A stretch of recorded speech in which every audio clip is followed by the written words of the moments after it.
The Crisis of Credit. Visualized. What is the credit crisis? It's a worldwide financial fiasco involving terms you've probably heard like subprime mortgages, collateralized debt obligations, frozen credit markets, and credit default swaps. Who's affected? Everyone. How did it happen? Here's how.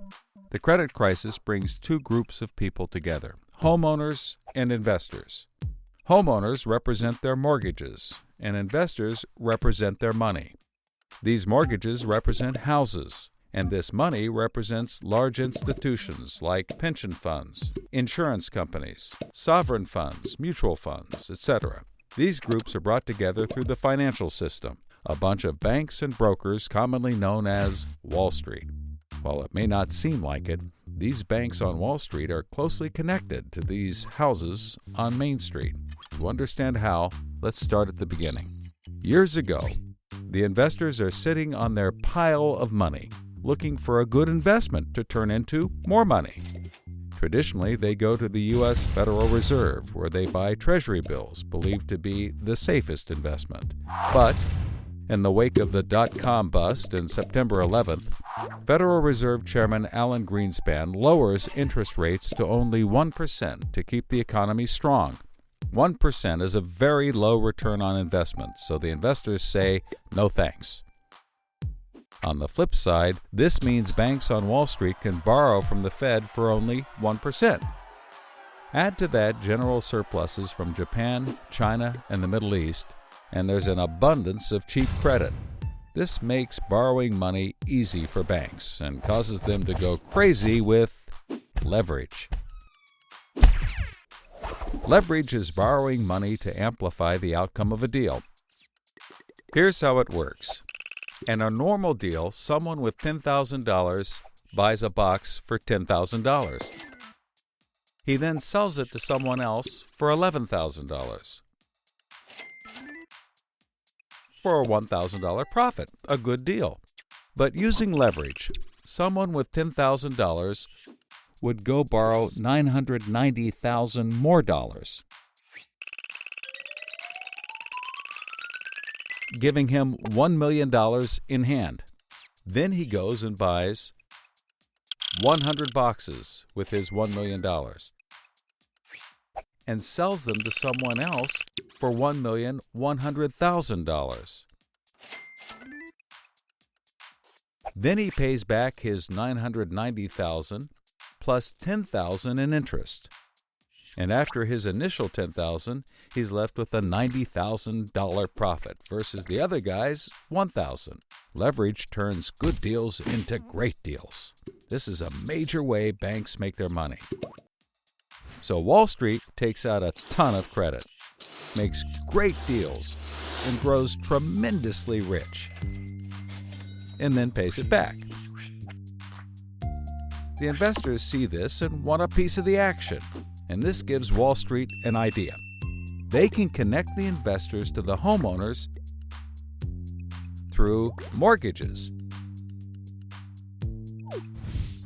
Here's how it works. A family wants a house, so they save for a down payment and contact a mortgage broker.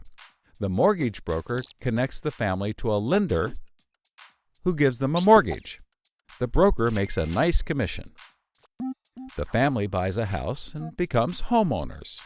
This is great for them because housing prices have been rising practically forever. Everything works out nicely. One day, the lender gets a call from an investment banker who wants to buy the mortgage. The lender sells it to him for a very nice fee. The investment banker then borrows millions of dollars and buys thousands more mortgages and puts them into a nice little box. This means that every month he gets the payments from the homeowners of all the mortgages in the box. Then he sicks his banker wizards on it to work their financial magic, which is basically cutting it into 3 slices: safe, okay, and risky. They pack the slices back up in the box and call it a collateralized debt obligation, or CDO. A CDO works like 3 cascading trays. As money comes in, the top tray fills first, then spills over into the middle, and whatever is left into the bottom. The money comes from homeowners paying off their mortgages. If some owners don't pay and default on their mortgage, less money comes in and the bottom tray may not get filled. This makes the bottom tray riskier and the top tray safer.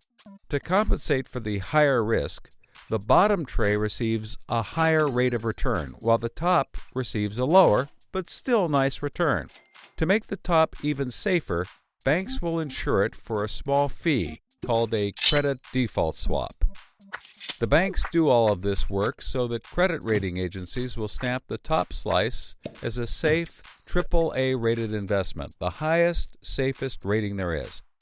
The OK slice is BBB, still pretty good, and they don't bother to rate the risky slice. Because of the AAA rating, the investment banker can sell the safe slice to the investors who only want safe investments. He sells the OK slice to other bankers, and the risky slices to hedge funds and other risk takers. The investment banker makes millions. He then repays his loans. Finally, the investors have found a good investment for their money, much better than the 1% Treasury bills.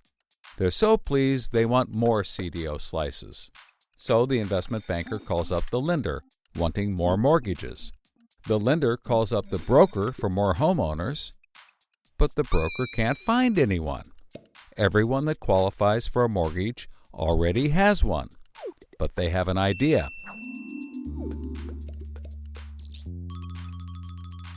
When homeowners default on their mortgage, the lender gets the house, and houses are always increasing in value. Since they're covered if the homeowners default, lenders can start adding risk to new mortgages, not requiring down payments, no proof of income, no documents at all. And that's exactly what they did. So instead of lending to responsible homeowners, called prime mortgages, they started to get some that were, well, less responsible. These are subprime mortgages. This is the turning point. So, just like always, the mortgage broker connects the family with a lender and a mortgage, making his commission. The family buys a big house. The lender sells the mortgage to the investment banker, who turns it into a CDO and sells slices to the investors and others. This actually works out nicely for everyone and makes them all rich. No one was worried because as soon as they sold the mortgage to the next guy, it was his problem. If the homeowners were to default, they didn't care. They were selling off their risk to the next guy and making millions, like playing hot potato with a time bomb. Not surprisingly, the homeowners default on their mortgage, which at this moment is owned by the banker.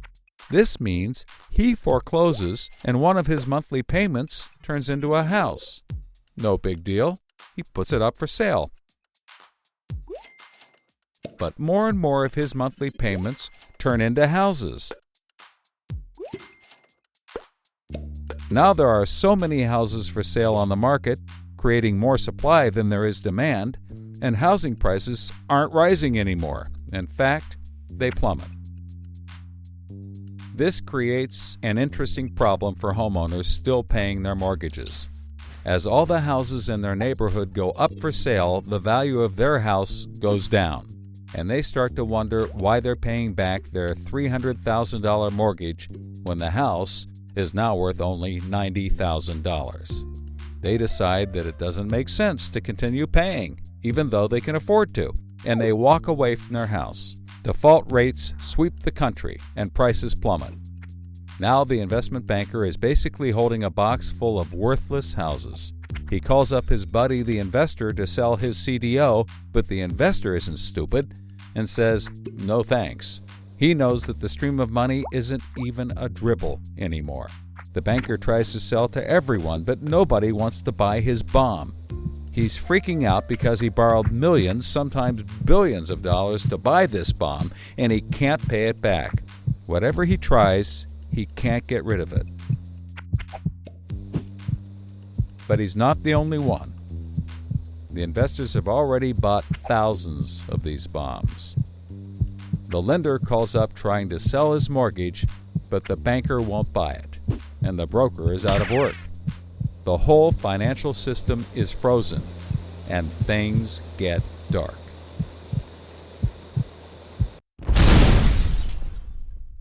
Everybody starts going bankrupt. But that's not all. The investor calls up the homeowner and tells him that his investments are worthless.